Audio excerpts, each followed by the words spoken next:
Welcome to Raising Your Spirits. Our hope is to help you make positive changes by providing guided messages from Spirit.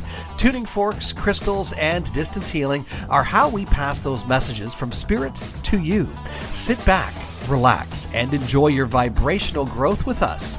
Your host for this version of Raising Your Spirits, Tony Ginnis. Welcome to this next edition of Tuning In with Tony. We are going to be discussing today about lane changes. What is that about? I got this note a few days ago.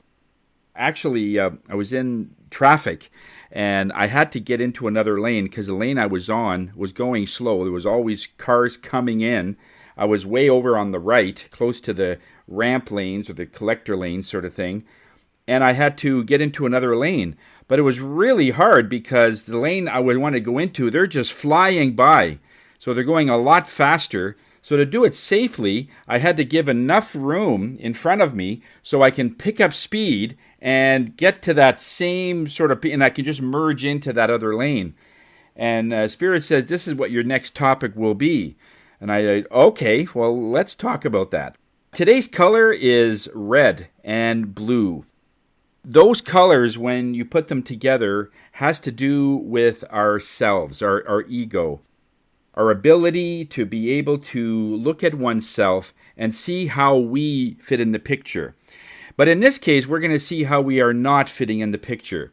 In other words, whatever's going on around you, it isn't about us. It isn't about everything that's happening to us. It's not about the ego. The ego wants you to figure out that, it's something that you have to feel you've accomplished something, or you have to feel that you need to attain something. The ego is more than happy to take credit for all of that because it wanted it. So I want to discuss, first of all, the concept of this changing lanes, this lane changing. Life is basically like a lane. You're in a certain lane, and we talked about parallel realities in another class. And just to make it so it's very clear, all the various choices or lifestyles you ever want is happening in another reality at the same time. Recently, I saw a channeler. They were talking about the various numbers of realities that we have. As much as 300,000 different realities that we have all at the same time. Each one has a certain variance about your lifestyle. There is a lane that has a person homeless. There's a lane that has you very wealthy. There's a lane that has you living in a nice house with pets and so on. There's a lane that has you all by yourself. You never found a spouse. So all of these are potential realities that you are in. The life that you are living is like a lane.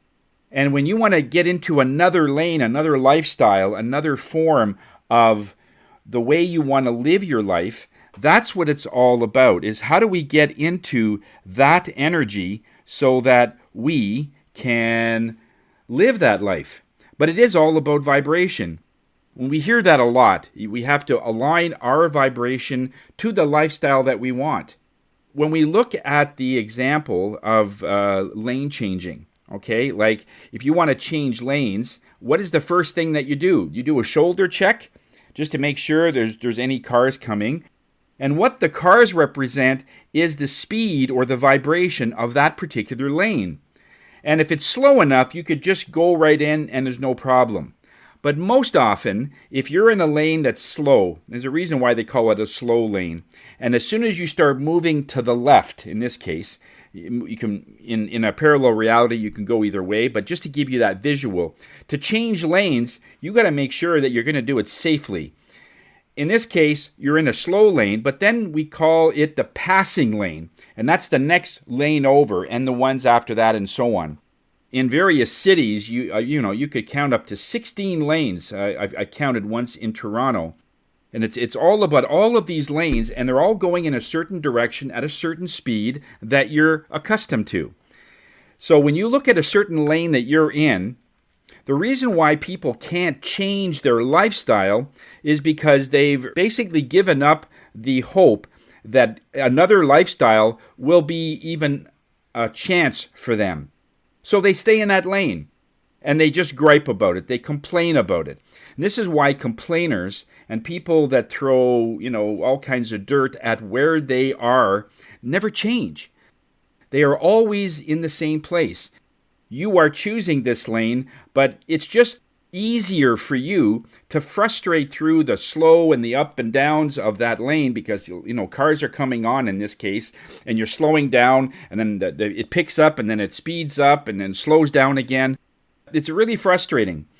And it's only the one that says, you know what, I just got to get into a different lane. And so it's just a simple matter of looking. It's good. We speed up. We get into that same speed, the same vibration, and we move over. It seems so effortless.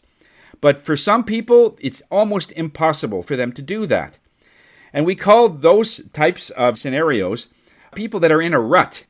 Have you heard that? I just feel that I'm in a rut. A rut is when the road is, let's say you got your 2 tires on the road, and those are so deep, it's almost like you're going over 2 bumps to get over to the next lane, because it's actually cut and channeled through the highway, and it's just easier just to stay in that rut rather than trying to come out, because half the tire is underneath the pavement, let's say, all right? So it's much more difficult to get out of that kind of a situation. But a rut happens when we reserve ourselves and we just say, there's no hope for me, this is the way my life is, and we just sort of are content with the status quo. We just say, this is the lane that I want to be in, and it is what it is. They just don't have the belief that they can change. And that's where that comes into play. So I wanted to give you that concept of these lanes, because when we talk about realities, okay, there is no such thing as the past, because that's behind you. Have you ever had a head-on collision behind you? It's impossible. Whatever's going on behind you, you're done. You're gone. Nothing can touch you. Nothing can hurt you. Nothing can affect you except the memory of behind what you were, what you used to be. Those kind of things have a much bigger impact on you when we look behind in the rearview mirror. Now let's talk about the future. The future, we've heard in many cases, philosophers have said the future is a concept. Like tomorrow never comes. Have you heard that term? And it's like that. There is no such thing as a tomorrow.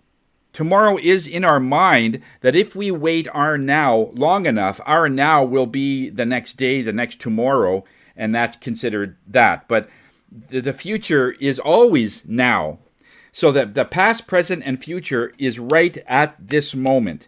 So just to give you this concept, where if we look at the rearview mirror, we're still in the now, but we can see behind us, not affecting us.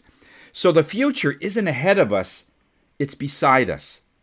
So we're going sideways if we want to change our lives to a better future, okay?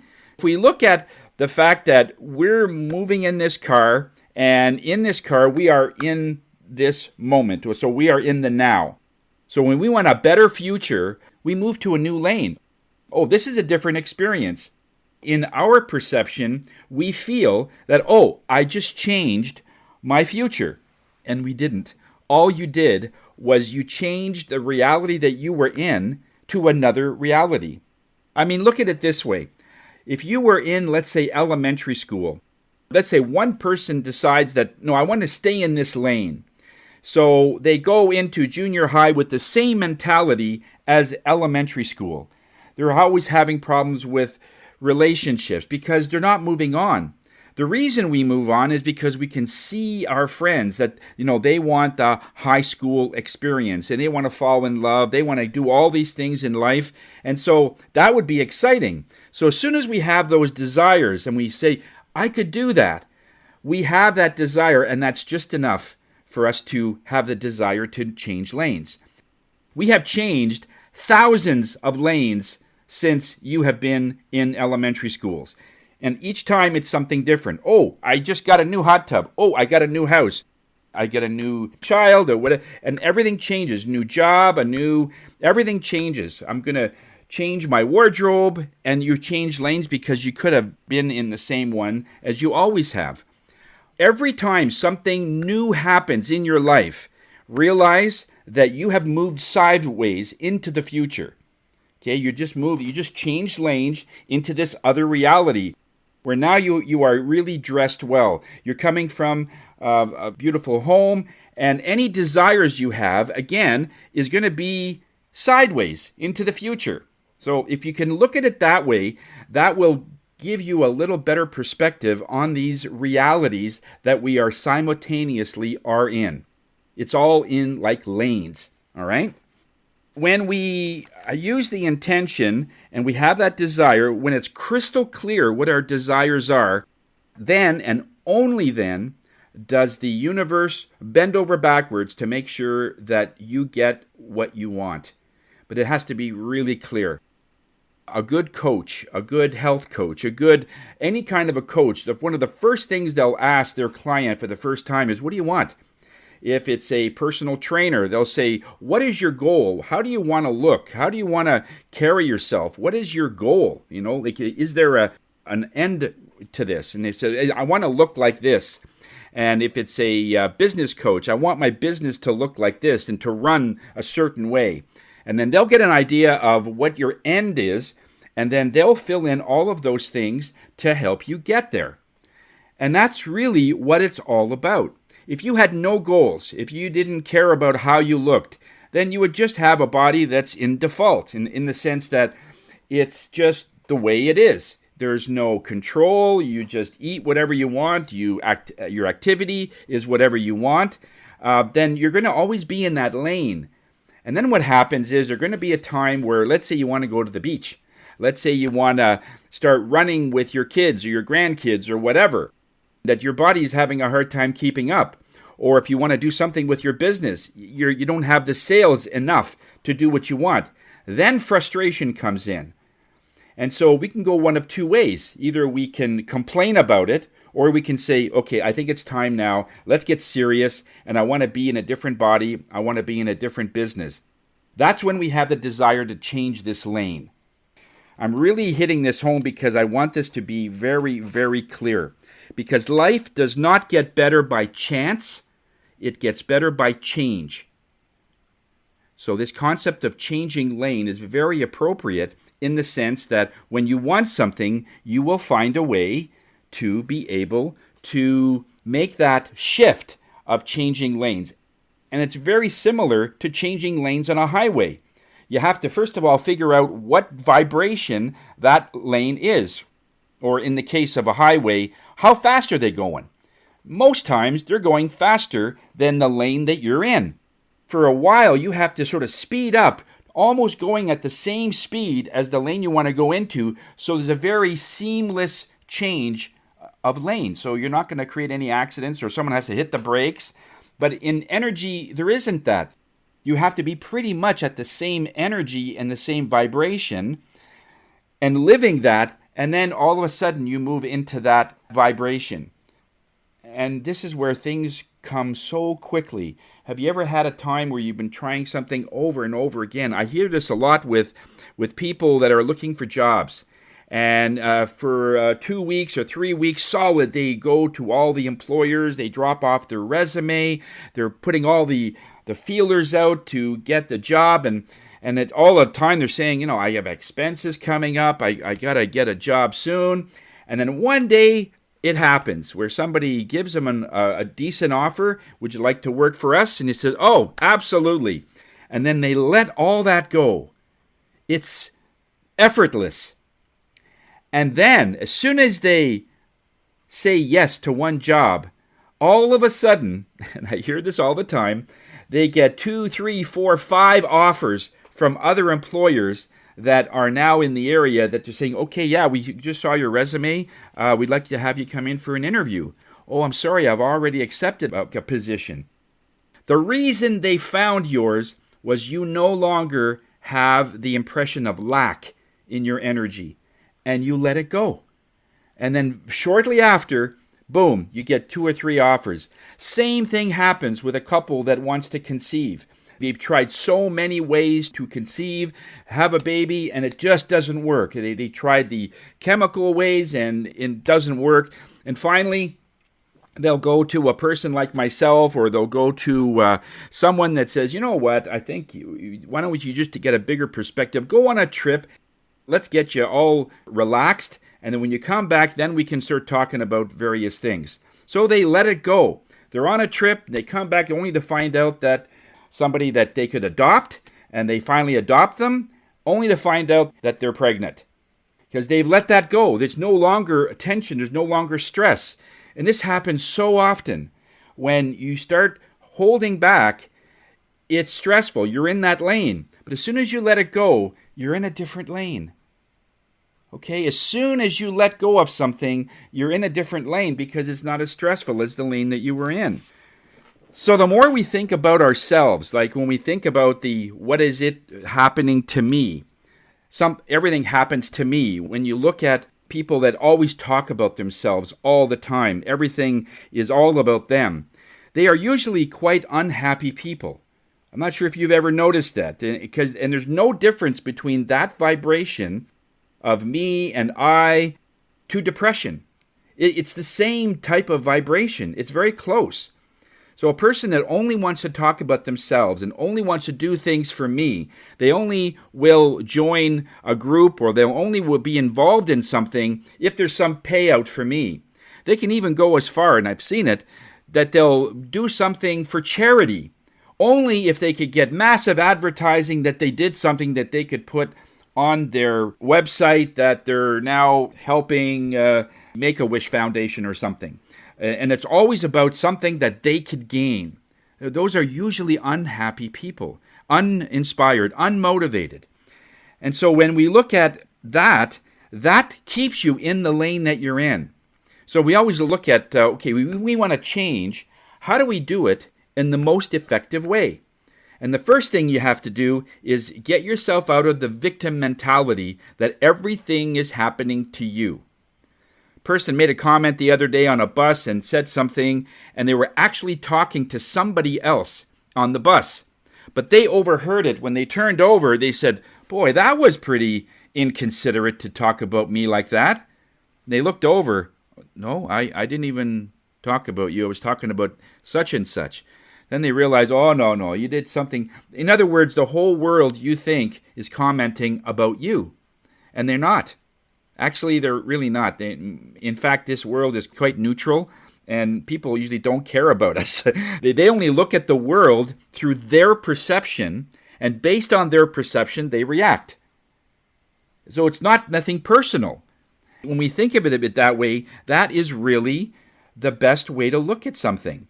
When you think everything is personal, that's when, you got your antennas up all the time and you're always frustrated that why are people making all these comments about me?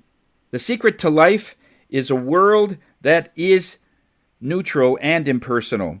People do things not to hurt us, but they are channeling their hurt upon us. It's more about that. Someone is feeling left out. Someone has a feeling of injustice, where someone has a feeling that they're not enough. Well, they're going to see all that qualities in you. They're imposing their hurt and their frustration on you. And when people say, why did that person say that? That's why the why questions don't really relate to anything, because it's all about the other person. Why did they say it? Yeah, that's a good question. However, it isn't something that was intentional or premeditated. It just came out like that. When we look at how do we stay, or how do we get stuck in the lane that we're in, okay, there's three factors how we get stuck in our own lane and then we find it almost impossible to change, to get into another lane. The first one is focus on something you cannot change. This really controls people quite a bit. In other words, always look at the news. Always look at all the things that you could probably do. What you're seeing stuff on social media, on the news, on the wars in other countries, and so on, that you can't do anything about. And so you feel powerless. That's one. That will keep you in the same lane. Number two is focus on what you do not have. And this is where lack comes in. You're always focusing on what's missing in your life. You may be in a one-bedroom apartment looking for perhaps a larger apartment or a condo where you want to maybe someday buy a house. And a lot of people will argue with me on this, but there are some people that say you got to put your goals everywhere where you could see it. Have a picture of the house that you want in your bathroom mirror when you brush your teeth. So you're reminded of it all the time. This is your goal. This is your goal. And then in your car, on your phone, on your computer screen. And yes, this technique does work. However, what happens is you're transferring the visions of what the universe could give you to what you feel you have to do in physical form. The argument isn't that it doesn't happen, and it does. It's just that you have to work so much harder for it. The ones that I love doing is jotting down 20 things I want and putting it in my nightstand and then going back after 15 years to see what's on the list. I never looked at it. I wrote it down, and I'll bet that in 15 years, all those things that I wrote down, I'll have. Because it's all about ordering. It's the request. If I go to a restaurant and I'm ordering chicken and the waitress leaves for like 30 seconds, I'm not going to get stressed to think, I'll bet anything she won't bring me my order. I'll bet you I won't get my chicken. No, you made the order, and now what do? You talk about how was your day and how are the kids, how is your business, if you're working with somebody or if you're going out with your spouse on a date. You talk about other things. Then all of a sudden, in a short time, the food comes. Because it's just expected. And you're not surprised when it shows up. It's the same with manifestation. Focus on the things that you can do. In other words, don't focus on the lack. The last thing is focus on the past or focus on the future. If you do those things, you're going to stay in the lane that you're in.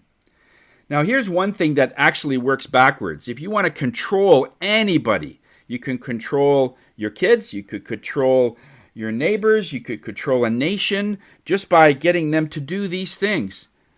Imagine if you could get your child to focus on everything they can't change. So get them to watch the news all the time, get them to look at solutions that may never happen. Look at all the things that they don't have. Okay, well, you don't have a Lamborghini, you don't have a house, you don't have this, and just always highlight it and always make it so that, you don't have that. I've even seen cases where people say, I want my kids to get an A, and they bring home an A. It says, Dad, I got an A. Yeah, but you could have had an A+. I've seen that. That's missing. And then they get an A+. Well, you could have had bonus marks. In other words, you will never be enough if you're constantly looking at the lack of something. If you get them to always look at the good old days and always look at the future, your kids will never leave the house. I don't know if you want that. But this is how you can really control people. So what do we do to make them empowered? Do the exact opposite. Focus on the one thing that you can change. You could change the way that your body looks. You could go downstairs, move a couple of weights, get on the cardio, start eating well. These are things that you could change instantly, even if it's only those. And even if a person, let's say, is injured and they can't do a lot of physical things, can you clean? What would be something that you can do? You focus on that. The second thing is you focus on the things that you have. What do you have? I have one good arm. Okay, what can we do with that one arm, let's say if you're injured, that would make any difference? Well, I could, and you have a list of those things. Years ago, there was a violinist that played about 10 seconds into the music. It was a classical music. I forget the person's name. It was it's a Polish, I think it's a Polish or Jewish person, and he's a well-known violinist. And 10 seconds in, he breaks one of the strings on his violin, and the whole orchestra stops because they know what just happened, including the audience. He waits for a few seconds, and he signals a conductor to keep going because he only had the one violin, and he could have gotten another violin, but he says, no, it's okay, just keep going. So he played the rest of the music with only 3 strings instead of 4. And he had to recreate all of the sounds without that one that was missing. And afterwards they said, how did you do that? Because I just focused on the strings that were working of what I had, not the one that wasn't there. To keep focusing on that. So to control yourself is keep looking at those things. Now, one of the things that is really something I see a lot of when people come to me for readings and tunings is that they are in a certain lane, let's say, and they're just tired. They're exhausted. They don't know how much further they could last in their business or how much longer they could do what they're doing before things change to their favor. All the things that we look on the list, they're doing. They're doing all those things. And right now, it's just a matter of changing those lanes into another vibration. But in waiting to do so, it's almost seems like forever. And there's almost this urge of giving up that I don't know if I can do this. And so that reminds me of an article I read recently of a study that was done in 1957 by Dr. Kurt Reicher. And it was about taking rats and placing them in a pool. And they were observing all the rats to see how long they could tread water and how long it would take before they give up. And the average rat usually will be able to tread water for about 15 minutes. Before total exhaustion heads in, they cramp up and then they sink and they could drown. And just before they drowned, the researcher would pluck the rat out of the pool, dry them off, and give them a few minutes, just a few minutes to rest. And then, in the second wave, put them in the water again to see how long it would be able to tread water for the second time. Now keep in mind, they just went through 15 minutes, total exhaustion, so they failed. They would have drowned. They were saved by the researcher, and now, within a few minutes, they go back in. So they kind of had their second wind, right? How long do you think the rats would have treaded water for the second time? Anybody? You can put it in the chat if you like. Do you think it would be another 15 minutes? Or maybe 10 minutes or 5? Anybody have anything they want to guess? Well, as it turned out, the rats on the second time were able to tread water for 60 hours. That's 2.5 days. And they found this pattern over and over again. And they couldn't understand how come the rat would have drowned the first time in 15 minutes, not much more. And the second time, they lasted days. They were just treading water. And they finally came to the conclusion that the rat knew that they were going to be rescued.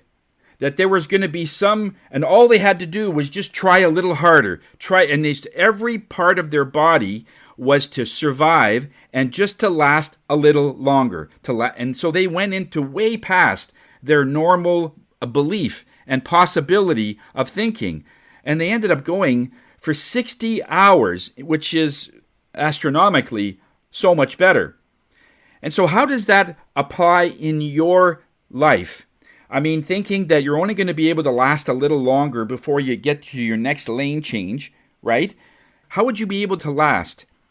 And the first thing you need to do is to get out of yourself. Because the first time they realized that the first time the rat was thinking of its own survival, that I am going to die, that I have to tread water, I have to tread. And as soon as it was plucked out and realized that they were rescued, they now are believing in a higher power in this case, or someone outside of themselves is going to rescue me, is going to help me, is going to come to my aid, is going to save me. And that was just enough to open up the floodgates of power so they could tread water for 2.5 days. So how does that equate to your life? The things that are happening to you that you think that there's limits on, that you can't last any longer, that you're at the end of your rope, that there's nothing more that you could trust. And then think of yourself, am I thinking of me? And as soon as you start realizing, I'm thinking of me, think of something else. Think of your kids. Think of the higher power of it. Now, whether spirit or God or whatever it is in that, it's not about that, but it is stop thinking of you. You got to get out of your head, because as soon as you do something for a higher purpose, there is no limit to the power that will come out of you. And when changing lanes happens, sometimes they'll need a little more time on your end to be able to manifest this new life or manifest this new change. And sometimes the change itself is the fact that you realize that it's not you, that you're going to find a way to do it because you are believing in a higher mission. It's not just you trying to create a business. It's not just you trying to go through this job.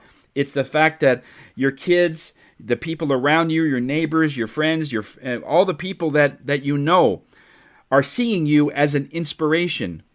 You might not see that, but if you realize that somebody is counting on me so that they have belief, that energy will come out of you like it is amazing. We've heard of stories where people are not thinking of themselves. And when I was in this energy, Spirit brought me to this one segment where Tony Robbins addresses his crowd. And it was just so random. As he says, okay, go to this video and click this. And so I wrote it down because I thought it was so appropriate in this time. And what he says is this, that there is a part of you that is everlasting. It's beyond the mind. It's beyond the body. You might call it soul. You might call it spirit or your essence. Whenever that part of you is activated for something you want to serve bigger than you, then there is a different level of emotion. The emotion is the fuel that drives all of this ahead. You got to feed the best part of you every day. You got to demand the best part of you. You got to not settle for less than you can or share or create or give. But only one thing that will hold you back. Fear. Fear that you're not enough. Fear that you don't know enough. But you don't have to know enough because something loved you enough to give you the gift of life. A beating heart in your chest that you did not have to earn. You didn't have to prove you were worth it. Something in the universe call it God, call it universe, whatever is comfortable that you want to call it, something created us. Something created you.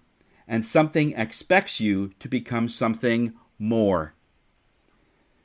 That is why it feels so good to become more, to give more, to break through and overcome your fears.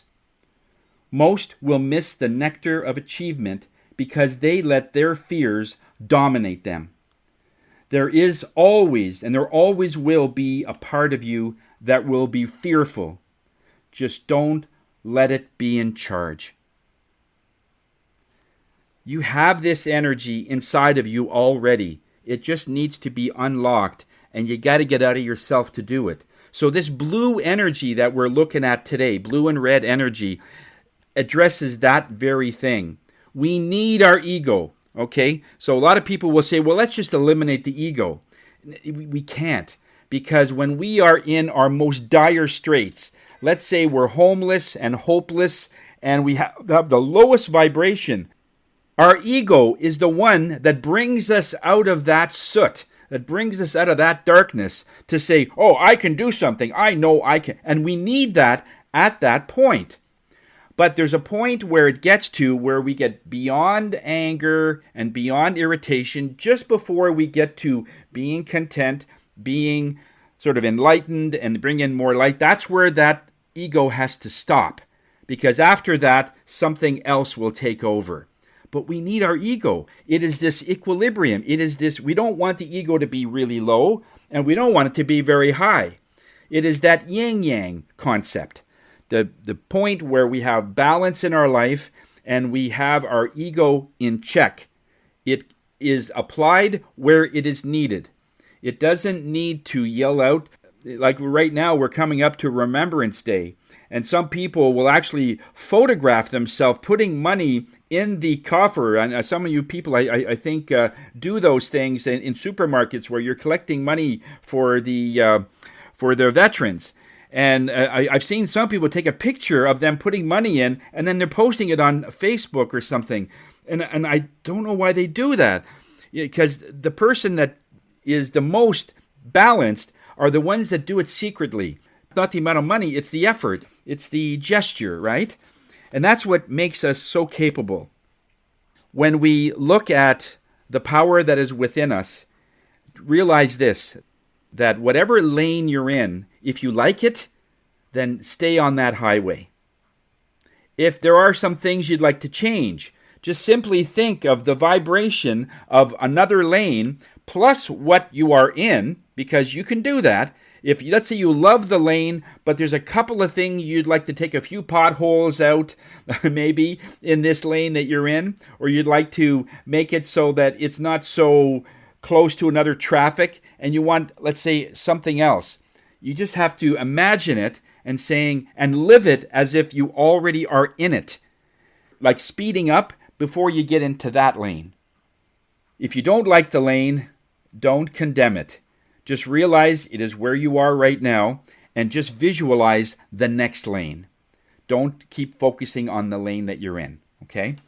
In this meditation, we're going to be going through the water meditation that I did a while back, and it's all about flow. It's all about swimming for as long as we can swim, because there's so much energy in that. I want you to envision that you're in a large room. I was seeing a number of different examples. One is like a farmer's silo. You know those tall silos that you see in the farm where they store the grain and all that? There's these huge tall silos. And it's empty. So you go in, you close the door, and it's just one huge room. And I want you to envision that you're in there a while, and then all of a sudden, it starts to rain, like pouring from the ceiling. And it's starting to really, very, very quickly fill up with water. And you try the door and you can't get out. And you look up and you see that there's a little opening at the top of this silo, but you can't climb that high because there's no ladder or anything. So you're thinking, how am I going to get up there? And so in the beginning, you're thinking, I'm going to drown. Like there's fear that comes in. And then, so I want you to be, because any time we are in a new position, something happens to you, there's this shock in your life, and you feel like that you can't handle it. There's this initial fear that I don't know how I'm going to be able to last through this. You're recreating that same energy where you're in the silo, it's filling up with water, it's now up to your knees, then your waist, it gets filling up fast. And then I want you to change lanes. I want you to realize, wait a second, I'm in water. I could play in this water and tread water until my body floats to the very top of this silo so I can crawl out of freedom and let the water bring me up. So I'll go from freedom to sort of joy, or I'll go from freedom to, let's say you just want to tread water and you're really calm. Whatever way that your idea will be, change lanes to something else. But start off with that first initial reaction, which we all have, where fear comes in. I'm not sure how I'm going to get through this. And then however long that will last, and then I want you to visualize, oh, wait a second.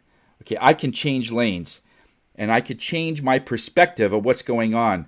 And then you change, and then you change it to something else other than fear. Okay, let's see what kind of visualizations that you get from this. The sound and the tuning forks will give you various things, and we'll see where people are when we're done. So take a deep breath, breathe in the color red. So a fire engine red, you're breathing that in, and when you exhale, I want you to exhale this blue, turquoisey, light blue color.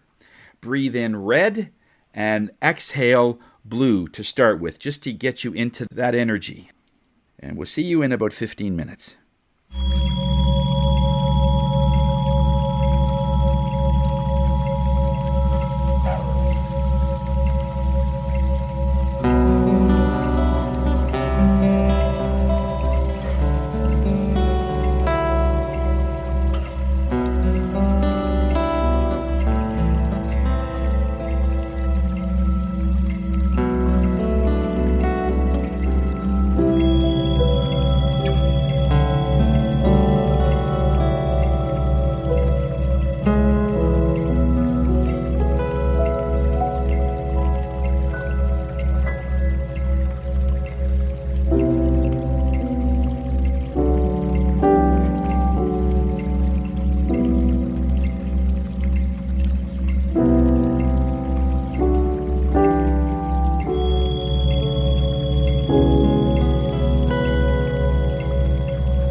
Slowly come back into the room that you're in, trying to remember what you felt, what you saw, what you sensed.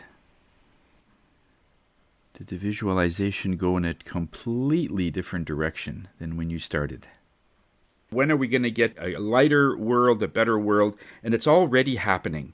That parallel reality is already in place. We just have to sort of think and visualize that we are in that place, and we're going to start moving and changing that lane as well. That's going to be more of a national, international shift, because one person can do it. It would be good if a lot of people would follow that. So it's there's still a majority that knows what they want and the direction that they want to go, but they're so focused on the news, and that's one of the things. If you're always focused on things you can't change, you're stuck in your lane. But if you focus on, okay, where do I want this world to be? Just always focus on that, and you're more liable to be changing it in that way. But I think it's going to be more of a global movement for that, so everyone's thinking and moving that in that direction. It's massive what's really happening now. So we'll see where it's going to go. And hopefully classes like this will give people at least a sense that there's something bigger out there. There's something that we can do. Even though we can't do it physically, we're not looking at lack. We're looking at what we can do. We can visualize. We can change these lanes in our head. And those are things that are decision makers. But too many people don't think it's worth it. Don't think that it makes any difference. And it does. It absolutely does. Thank you, everybody. Really appreciate it. Love you all. And we'll see you next week. Okay? Take care, guys. Thank you for listening to Raising Your Spirits. If there is a subject you would like to hear in a future podcast or would like to book a session with Tony, reach out to his Facebook group at Ginnis Shields Natural Healing Center or group tuning classes with Tony on his online virtual weekly classes. The YouTube channel is Suzanne and Tony 17. That's Suzanne and Tony, all one word, and the number 17. And the website is lovehigherself.com. Until next time, namaste.